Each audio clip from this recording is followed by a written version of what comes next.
والمسلمين والمسلمات الأحياء منهم والأموات.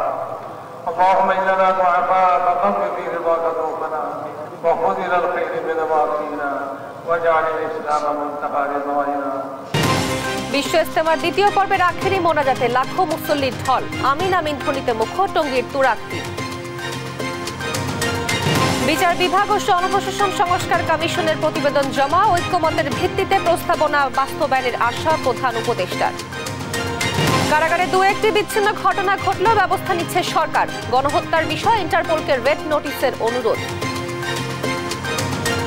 পাবনার ঈশ্বরদীতে শেখ হাসিনাকে হত্যা চেষ্টা মামলা নিম্ন আদালতের রায় বাতিল, মৃত্যুদণ্ডপ্রাপ্ত 9 আসামি খালাস। নারায়ণগঞ্জের আশিক হত্যা মামলায় সাবেক মন্ত্রী আনিসুল 3 দিনের রিমান্ডে, অন্য মামলায় শাহজাহান ওমর সহ গ্রেফতার 3। উচ্ছেদ অভিযানের প্রতিবাদে উত্তরবঙ্গের 16 জেলায় সব পেট্রোল পাম্প বন্ধ, জ্বালানি সংকটের শঙ্কায় পরিবহন চালকরা। এখন আমার গাড়িতে তেল নাই, আমি তো জানি না। আমি নরমালি আসছি সকালবেলা তেল ভরতে। যদি আজকে আমরা গাড়ি চালাই সেখানে তেল না পেলে আগামীকাল হলো আমাদের গাড়ি চলতে সমস্যা হবে। এবং নেতানিয়াহুর সঙ্গে বৈঠক শেষে গাজা দখলের ঘোষণা ট্রাম্পের, জাতিগত নিধনে সরাসরি অনুমোদনের শামিল, বিশ্বজুড়ে নিন্দা।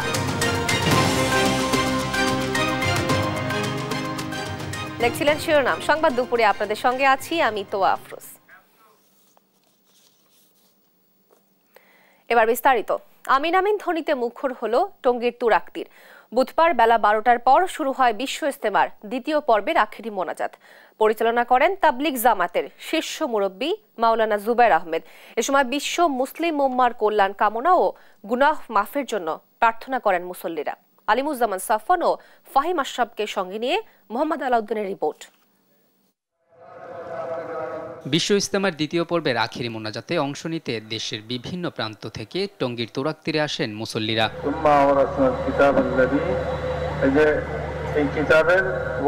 বাদ ফজর মাওলানা ফারুকের আম বয়ানের মধ্য দিয়ে শুরু হয় তৃতীয় দিনের আনুষ্ঠানিকতা। এরপর হেদায়েতের বয়ান করেন মাওলানা আব্দুর রহমান। এ সময় খিত্তাই অবস্থান ইসলামিক দিক নির্দেশনা শুনেন মুসল্লিরা। আখিরাতের কিছু শিক্ষা, যে দুনিয়া যে কিভাবে চলতে হবে, ওই শিক্ষাটা দিতেছে এখানে।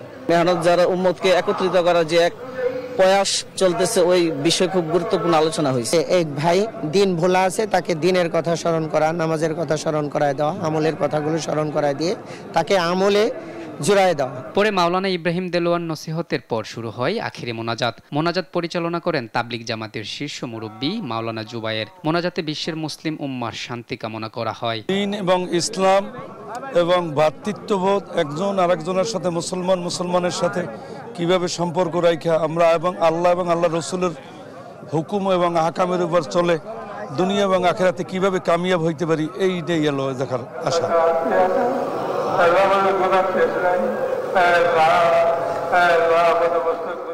আখেরি মোনাজাতে দুনিয়াবি সব পাপ মোচনে দুহাত তুলে আল্লাহর কাছে ক্ষমা চান মুসল্লিরা। দেশ ও পরিবারের সমৃদ্ধিও কামনা করেন তারা। আল্লাহ পাক যেন আমাদের সকলের গুনাহ মাফ করে দেয় এবং আমাদের দেশের উপর শান্তি বর্ষিত হোক। আল্লাহ দেশের শান্তি বর্ষিত হোক। বিশ্ব ইজতেমার দ্বিতীয় পর্বে অংশ নেন বিভিন্ন দেশের কয়েক হাজার সহ দেশের বিভিন্ন প্রান্তের লাখ লাখ মুসল্লি। সাদ অনুসারীদের নিয়ে আগামী 14 থেকে 16 ফেব্রুয়ারি হবে তৃতীয় পর্ব। মোহাম্মদ আলাউদ্দিন, দেশ টিভি, গাজীপুর।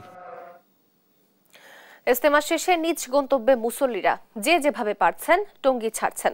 রেল স্টেশনের পরিস্থিতি জানাতে সরাসরি যুক্ত হচ্ছেন সহকর্মী ফাহিম ইউসুফ। ফাহিম, রেল স্টেশনে ঘরমুখ মানুষের ভিড় কেমন দেখছেন এবং সেখানকার সার্বিক চিত্র কি আমাদেরকে জানাবেন?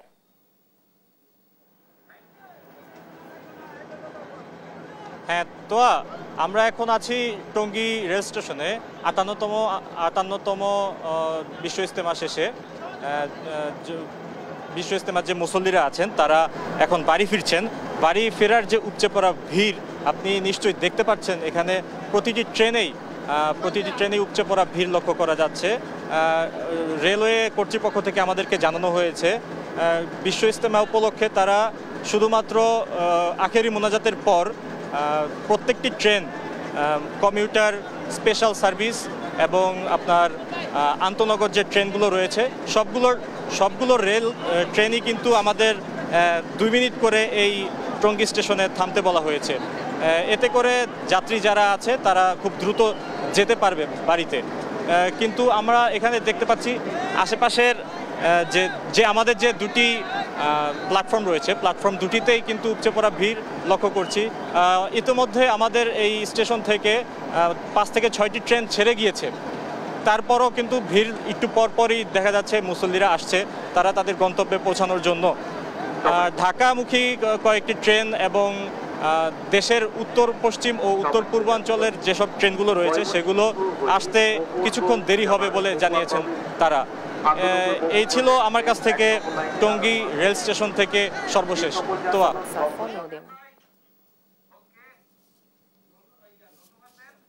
আপনাকে ধন্যবাদ ফাহিম।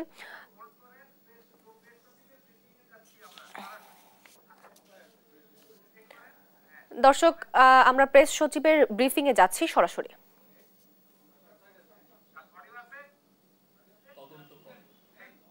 দেখা যায় পুলিশকে তো পলিটিক্যাল গভর্নমেন্টগুলো ইউজ করে, তো ফলে যেই তদন্তটা হয় সেটা আসলে মানে তার পলিটিক্যাল মাস্টার্সকে হ্যাপি করার জন্য অনেক ক্ষেত্রে তদন্ত হয়। আমরা অনেক দেখেছি যে বাংলাদেশের বড় বড় কেসগুলো কিভাবে কুলুসুতু হয়ে গেছে পুলিশি তদন্তের কারণে। পুলিশের তদন্তগুলো খুবই ফল্টি এবং অনেক ক্ষেত্রে এটা ম্যানিপুলেট করা যায়। তো সেই জায়গায় ওনারা বলেছেন যে একটা স্বতন্ত্র তদন্ত সংস্থা করার কথা বলেছেন। আরো অনেকগুলো আছে। আরেকটা হচ্ছে যে সুপ্রিম কোর্টের স্থায়ী বেঞ্চ, ওনারা বলেছেন যে এটা ডিভিশনে সেট আপ করার জন্য। এটার মূল কারণ হচ্ছে বাংলাদেশের তো জনসংখ্যা বাড়ছে। বাংলাদেশ তো সেই আগের হাইকোর্ট দেখেন 1971 এরপরে আমাদের লিবারেশন ওয়ার্ডের পরে যে আমাদের হাইকোর্ট, সে একই হাইকোর্টের একই জায়গায় আছে। এই জন্য হাইকোর্টের বেঞ্চগুলো বাড়িয়ে যেটা এটা ডিভিশনে নেওয়া যায় সেটা বলেছেন। এবং ম্যাজিস্ট্রেট কোর্টগুলো একদম পুরো উপজেলা পর্যন্ত নেওয়ার কথা বলেছেন। তারপরে গরিব মানুষের জন্য লিগাল সার্ভিস, লিগাল এইড দেওয়া হয়। এই লিগাল এইডের এই কাজটা আরো এক্সপার্ট করার কথা বলেছেন এবং এই কাজটা যাতে গ্রাম পর্যন্ত চলে যায়। বাংলাদেশের গ্রামগুলোতে এখন বড় হচ্ছে, সেখানে মানুষের অনেক আধুনিক জীবনের অনেক বিষয় এসে গেছে, তো ফলে সেখানেও দেখা যাচ্ছে প্রচুর তো কেস ওইখানেও হয়। তো সেই জন্য এটা আর কোর্টের যে ভিতরে যে আইনজীবীরা যে পলিটিক্সটা করেন সেই বিষয়ে ওনারা একটা সুপারিশ করেছেন। এটার জন্য কিভাবে এই পলিটিক্সটা করবে সেই বিষয়ে তারা একটা নীতিমালা দিচ্ছেন। আর এগুলোই ছিল মূল। আমার কলিগ আজাদ মজুমদার উনি এখন ইয়ের উপর বলবে, সিভিল সার্ভিস।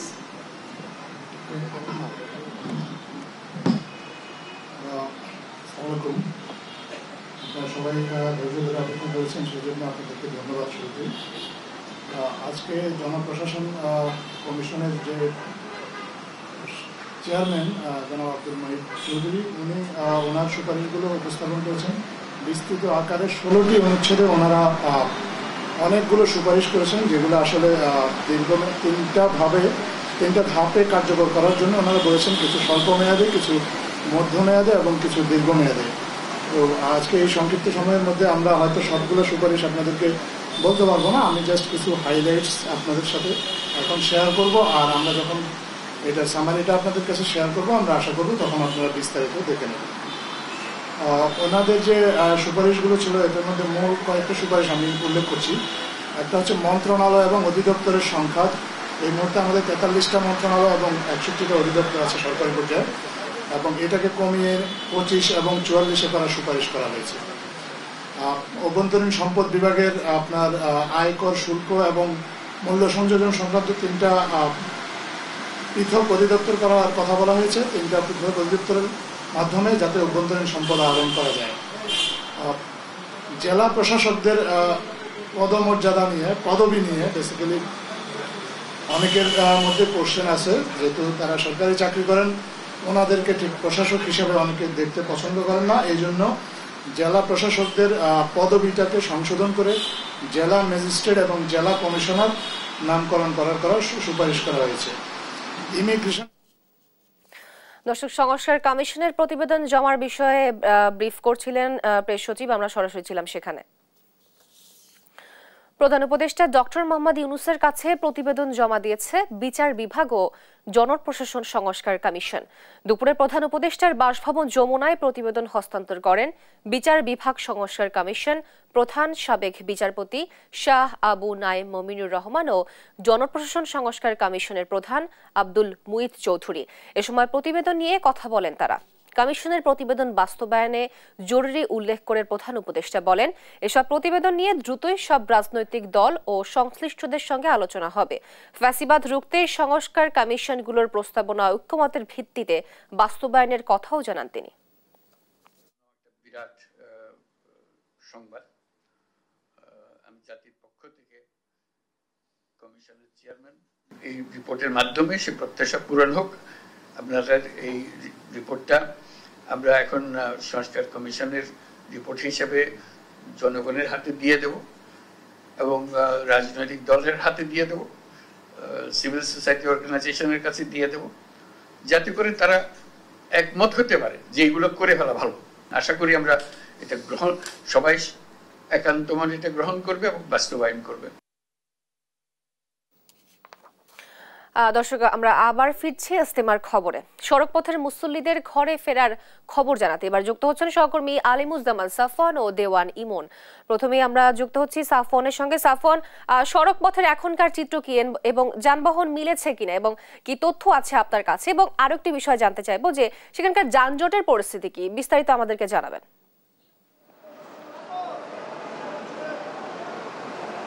এই মুহূর্তে কিন্তু আমি রয়েছি আবদুল্লাপুর যে সড়কটি রয়েছে, আবদুল্লাপুর যে বাইপাস, সেখানে রয়েছি এবং এর ঠিক পাশেই যে রয়েছে ইজতেমার ময়দান। তবে একটি কথা জানিয়ে দিতে চাই, আজকে মুনাজাতের শেষেই কিন্তু এখানে যারা মুসল্লিরা রয়েছেন তারা কিন্তু বের হয়ে যাননি।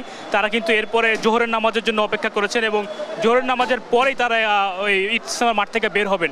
তবে আবদুল্লাপুরে আমি যতক্ষণ ধরে অবস্থান করছি এখানে কিন্তু তেমন একটা যানজটের সৃষ্টি হয়নি এবং এখানকার উপরে যে সড়কটি রয়েছে ঢাকা গাজীপুর ফ্লাইওভার, আর সেখানে যানজট রয়েছে। তবে নিচের যে রাস্তাটি রয়েছে আর সেখানে খুব একটা যানজট আমরা দেখতে পাইনি। তো ইজতেমার যে গাড়িগুলো রয়েছে সেগুলো কিন্তু আপনারা দেখতে পাচ্ছেন যে আবদুল্লাপুর যে মোড়টি রয়েছে এই মোড় দিয়ে কিন্তু গাড়িগুলো সারিবদ্ধভাবে বের হয়ে যাচ্ছে এবং এখানকার যারা ট্রাফিক পুলিশ রয়েছেন তারা কিন্তু যথেষ্ট সচেষ্ট রয়েছে।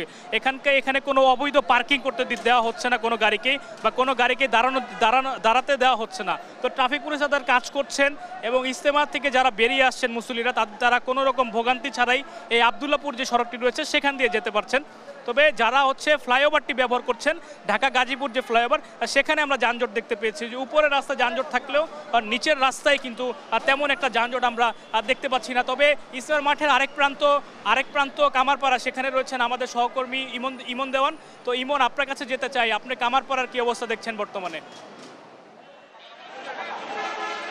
সাফওয়ান, আপনাকে ধন্যবাদ। আমি এই মুহূর্তে রয়েছি আশুলিয়া আবদুল্লাপুর যে সড়কটি রয়েছে এখানে, এবং আপনি যেমনটি জানেন যে কিছুক্ষণ আগে যে মোনাজাতটি শেষ হয়েছে বিশ্ব ইজতেমার, তারপরে কিন্তু লাখো মুসল্লি তারা বাড়ি ফেরার উদ্দেশ্যে রওনা হয়েছেন এবং তারা কিন্তু এই সড়কগুলো ব্যবহার করছেন। যারা মিরপুর, সাভার, আশুলিয়া এবং এই যে দক্ষিণ পশ্চিমাঞ্চলে যে সমস্ত মানুষ রয়েছে তারা কিন্তু এই পথটি দিয়ে যাচ্ছেন এবং সেই সমস্ত মানুষের চিত্র যদি একটু আপনাদেরকে দেখাই, যে ঘরমুখ মানুষ কিন্তু তারা পায়ে হেঁটে তাদের গন্তব্যের উদ্দেশ্যে রওনা হয়েছেন, কারণ পর্যাপ্ত পরিমাণে যে পরিবহন থাকার কথা ছিল সেটি কিন্তু আমরা দেখতে পাচ্ছি না। পাশাপাশি যারা ঘরমুখ মুসল্লি রয়েছে তারা যেটি বলছেন যে প্রতিবারই যেটি ঘটে যে এই যে বাড়ি ফেরার পথে, অর্থাৎ ইজতেমার তাদের যে কার্যক্রম সেটি শেষ করে বাড়ি ফেরার পথে কিন্তু তারা পর্যাপ্ত পরিমাণে গাড়ি না থাকার কারণে যখনই তারা তাদের গন্তব্যের উদ্দেশ্যে রওনা হন তাদের কাছে বেশি অতিরিক্ত পরিমাণে ভাড়া যেদিকে তাদের কাছ থেকে হাঁকা হয়, পাশাপাশি কিন্তু তাদের চরম দুর্ভোগে পড়তে হয়। আমরা কিছুক্ষণ আগে ছিলাম গাজীপুর ঢাকা সড়কে, সেখানে চিত্রটি দেখেছি যে দীর্ঘ যানজটের কিন্তু সেখানে সৃষ্টি হয়েছে এবং এখানকার চিত্র যদি বলি যে এখানে কিন্তু গাড়ির ধীরগতি রয়েছে। পাশাপাশি ট্রাফিক পুলিশ তাদের যে কার্যক্রম সেটি আমরা পরিচালনা করতে দেখছি। তবে দীর্ঘ পথ কিন্তু গাড়ি না পেয়ে অতিরিক্ত ভাড়ার কারণে কিন্তু দীর্ঘ পথ মুসল্লিরা পায়ে হেঁটে পাড়ি দিচ্ছে। পাশাপাশি আমরা দেখেছি যে 3 চাকার যে সমস্ত যান আছে সেগুলোতে তারা চড়ছেন এবং আমরা ট্রাকে দেখেছি, পিকআপ ভ্যানে করেও কিন্তু দেখেছি অনেক মুসল্লিকে তাদের বাড়ির উদ্দেশ্যে রওনা হতে। পাশাপাশি আমরা যেটি দেখেছি যে নৌপথেও কিন্তু ট্রলার যোগেও কিন্তু অনেক মুসল্লি তাদের গন্তব্যের উদ্দেশ্যে রওনা হয়েছে। সব মিলিয়ে বলতে গেলে যে এবার যেহেতু 2 দুই ভাগে ভাগ করা হয়েছে ইজতেমাটি। প্রথম পর্বে যেটি জানেন যে জুবায়েরপন্থীদের যে প্রথম পর্বের দ্বিতীয় ধাপের যে আজকে যে ইজতেমাটি অনুষ্ঠিত হচ্ছে, এটি দুই ধাপে করার কারণে গত বছরের তুলনায় কিন্তু এবছর অনেকটাই স্বস্তির কথা বলছেন যারা এই ইজতেমাতে অংশগ্রহণ করেছিলেন।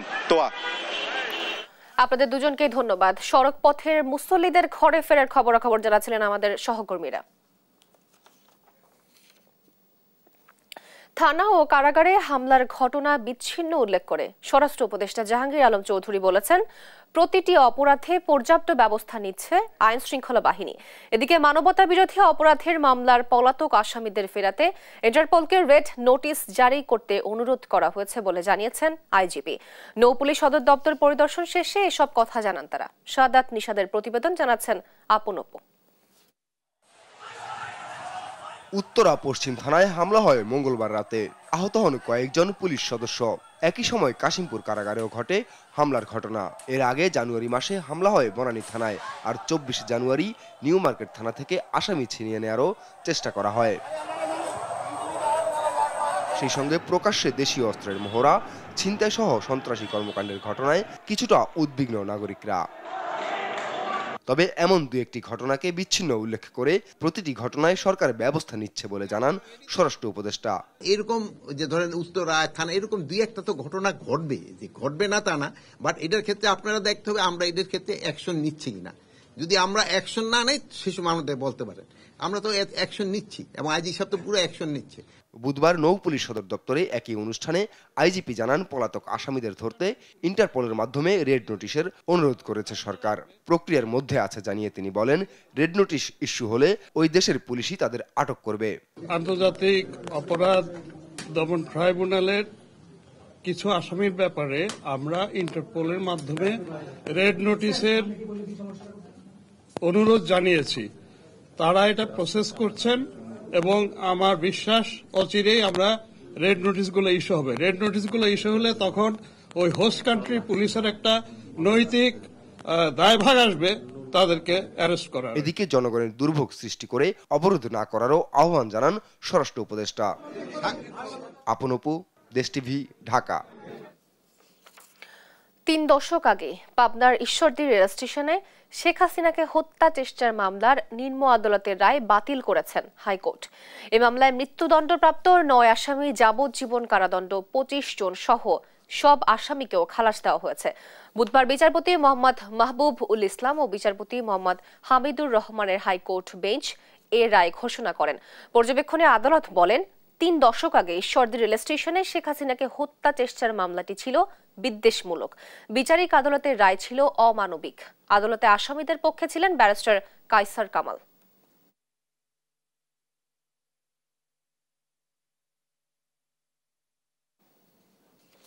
এদিকে শেখ হাসিনাকে হত্যা চেষ্টা মামলার রায় ঘোষণার পর হাইকোর্ট প্রাঙ্গণে সাংবাদিকদের উপর হামলা চালিয়েছে ঈশ্বরদী থেকে আসা বিএনপির উশৃঙ্খল নেতাকর্মীরা।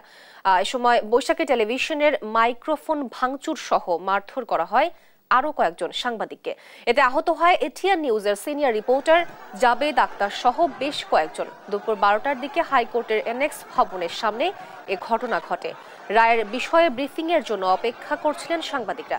এ সময় বিএনপি চেয়ারপারসনের উপদেষ্টা হাবিবুর রহমান হাবিবের উপস্থিতিতে শতাধিক বিএনপি নেতাকর্মী হট্টগোল শুরু করেন। এক পর্যায়ে সাংবাদিকদের উপর হামলা চালান তারা। ঘটনার প্রতিবাদে তাৎক্ষণিক ব্রিফিং বর্জনের পাশাপাশি এনএক্স চত্বরে বসে পড়েন সাংবাদিকরা।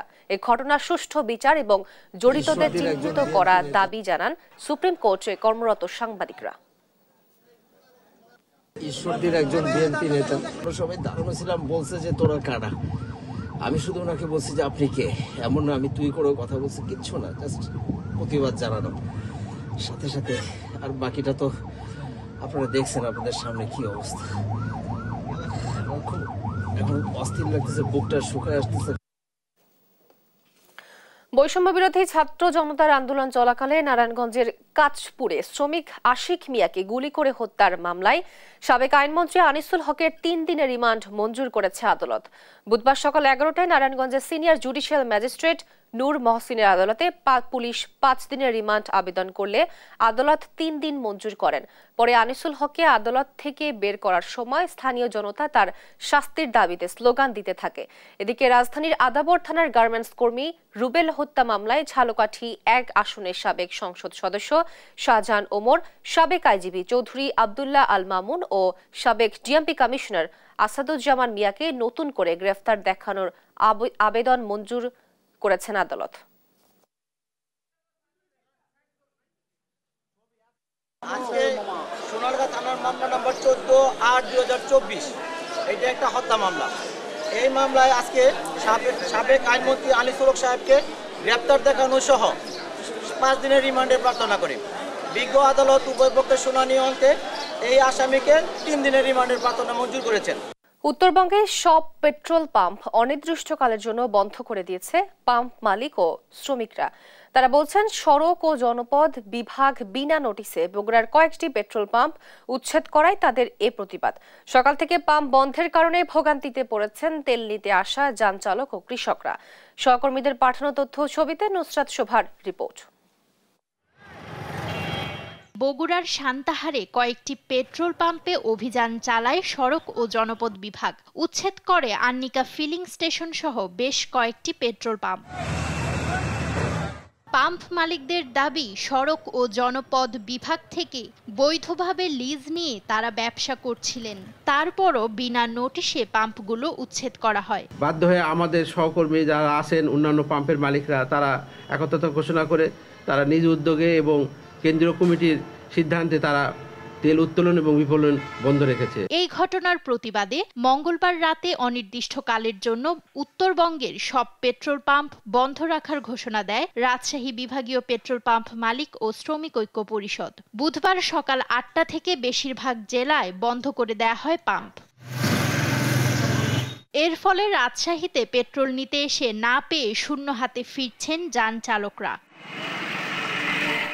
একই চিত্র সিরাজগঞ্জে। এরকম চলতে থাকলে যানবাহনের চাকা থমকে যাবে বলছেন চালকরা। আমি নরমালি আসছি সকালবেলা তেল ভরতে, যতটুকু পারি উঠাবো, উঠায় আজ আমার প্ল্যান থাকবে যে আমি এই তেলে 2 দিন কি 3 দিন চলবো। এখন তো মনে করেন আমার কাজে হ্যাম্পার হবে। শুধু যান চলাচলে নয়, পাম্প বন্ধের প্রভাব পড়তে শুরু করেছে কৃষিতেও। এরই মধ্যে সেচ দেওয়ার জন্য পেট্রোল নিতে এসে খালি হাতে ফিরে যেতে দেখা গেছে পঞ্চগড়ের কৃষকদের। আমরা তো কৃষক, এখন আমরা তো চায়না গরু লাগাইছি, এখন ইয়ে করবো, তেল দিয়ে পানি দিব। গরুতে পানি নেই, শুকিয়ে গেছে, মারিয়া হয়ে গেছে, বাড়ি ফেটে যাচ্ছে, হচ্ছে তেল নিতে আসি, এখন তো সকাল থেকে দেখছি তেল দেয় না। কর্মসূচিকে ঘিরে বাঘাবাড়ি জ্বালানির ডিপো থেকে তেল উত্তোলন বন্ধ রেখেছেন পাম্প মালিকরা। নুসরাত শোভা, নিউজ ডেস্ক, দেশ টিভি। উত্তরবঙ্গে অনির্দিষ্টকালের জন্য পেট্রোল পাম্প বন্ধ ঘোষণা করেছে পাম্প মালিক শ্রমিকরা। এ বিষয়ে আরো জানাতে বগুড়া থেকে সরাসরি যুক্ত হচ্ছেন সহকর্মী সঞ্জু রায়। সঞ্জু, কেন এই কর্মসূচি এবং ভোগান্তি নিরসনে কোনো উদ্যোগ দেখছেন কিনা বিস্তারিত জানাবেন। তো সকাল 8টা থেকে বগুড়া সহ কিন্তু রাজশাহী এবং রংপুর বিভাগের সকল জেলায় একযোগে ধর্মঘট শুরু হয়েছে। এখন পর্যন্ত কিন্তু সেই ধর্মঘট বলবৎ রয়েছে। সমাধানের লক্ষ্যে আমি বর্তমানে দাঁড়িয়ে আছি বগুড়া জেলা প্রশাসকের কার্যালয়ে। এই কার্যালয়ে কিছুক্ষণ আগেও বগুড়ার কিছু ফিলিং স্টেশনের মালিকেরা এসেছিলেন, কিন্তু যেহেতু যারা ধর্মঘট ডেকেছে সেই নেতৃবৃন্দরা অনুপস্থিত ছিলেন, তো সিদ্ধান্ত নেওয়ার জন্য যে মানুষগুলোকে দরকার তারা উপস্থিত না থাকার কারণে সেই মিটিংটি কিন্তু কিছুক্ষণ বিলম্ব করা হয়েছে। আর অল্প কিছুক্ষণের মধ্যেই হয়তো এই পেট্রোল পাম্প ওনার্স অ্যাসোসিয়েশনের যিনি সাধারণ সম্পাদক আব্দুল জলিল, আদমদিঘির উপজেলা নির্বাহী কর্মকর্তা সহ প্রশাসনের সংশ্লিষ্টরা আবারও বগুড়া জেলা প্রশাসক হোসনা আফরোজার কক্ষে বসবেন একটি সুষ্ঠু সমাধানের আশায়। কেন এই ধর্মঘট আর কিভাবে দ্রুত সমাধান আসতে পারে এবং সাধারণ মানুষের ভোগান্তি নিরসন হতে পারে তার লক্ষ্যে কিন্তু সকাল থেকেই এইখানে বগুড়া জেলা প্রশাসকের পাশাপাশি বগুড়া পুলিশ সুপার, সড়ক ভবনের নির্বাহী নির্বাহী প্রকৌশলী সহ সংশ্লিষ্টরা কিন্তু তারা বারংবার দফায় দফায় কিন্তু সভা করছে। ধর্মঘট চলার কারণে বগুড়া সহ উত্তরের এই জেলাগুলোতে কিন্তু সাধারণ মানুষের যে ভোগান্তি তা কিন্তু চরমে গিয়ে ঠেকেছে এবং সাধারণ মানুষের যে কষ্ট, পণ্য পরিবহন যানবাহন সহ সাধারণ যে যানবাহনগুলো রয়েছে, মোটরসাইকেল রয়েছে, তার যে যাত্রীরা, মোটরসাইকেল চালকরা, তারা কিন্তু অত্যন্ত ক্ষোভ প্রকাশ করেছে। এবং কিছুক্ষণ আগেই আমার বগুড়া সড়ক ও জনপথ বিভাগের যিনি নির্বাহী প্রকৌশলী মোহাম্মদ আসাদুজ্জামান, তার সাথে কথা হয়েছে। তিনি যেটি জানিয়েছে যে যারা ধর্মঘট ডেকেছে তাদের প্রধান অভিযোগ যে বিনা নোটিশে তাদের ফিলিং স্টেশন উচ্ছেদ করা হয়েছে। কিন্তু সড়ক বিভাগের নির্বাহী প্রকৌশলী বলছেন যে এই উচ্ছেদ অভিযানের আগে 4টি পত্রিকায় গণবিজ্ঞপ্তি এবং মাইকিং করে এটি সড়কের ঢাকা পূর্ব সড়ক যে জায়গাটি রয়েছে তাদের সড়ক উদ্ধারের অভিযান ছিল, কোনো ফিলিং স্টেশন কিন্তু উচ্ছেদের অভিযান এটি ছিল না। সরকারি যে জায়গা ছিল তা উচ্ছেদের জন্য তারা বিজ্ঞপ্তি এবং মাইকিং করে এই অভিযানটি চালিয়েছে। যেহেতু আনিকা ফিলিং স্টেশনের স্বত্বাধিকারী এই রাজশাহী বিভাগীয় কমিটির সাধারণ সম্পাদক, তাই হয়তো এই ধর্মঘট প্রশাসনের যারা সংশ্লিষ্ট রয়েছে তারাও কিন্তু বারংবার বলছে যে কেন এই ধর্মঘট ডাকা হলো বা এর পিছনে কোন উদ্দেশ্য বা রয়েছে যে কারণে আজ লক্ষ লক্ষ মানুষ এই ভোগান্তিতে পড়েছে তা কিন্তু তারা খতিয়ে দেখছে।